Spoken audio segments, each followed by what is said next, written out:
So for this video, we will simplify the expression 32 over x raised to 10.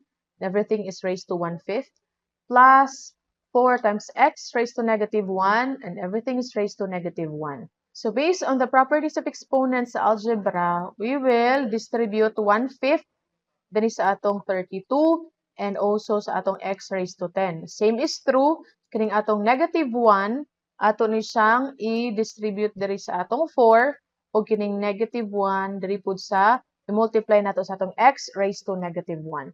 So kung ato na siyang buhaton, ang dagway ana will become 32 raised to 1/5 over x raised to 10.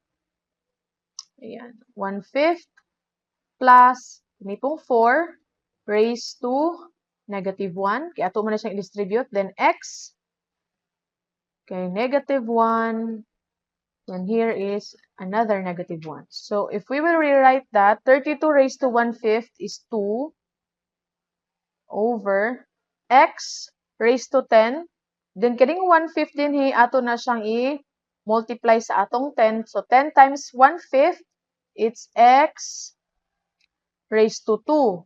Then kining 4 raised to negative 1 is 1/4. O kining atong x raised to negative 1 times negative 1. So, i-multiply nato na. So, mahimo na siyang kini. Multiply ra nato no, dinhi sa atong negative 1. So, negative 1 times negative 1 is equal to 1. So, magbutang ra ta dinhi og x raised to 1 or just x. Okay? Just x. So, your final answer, pwede na nimo isulat as 2x squared plus x over 4. So, this is now your final answer.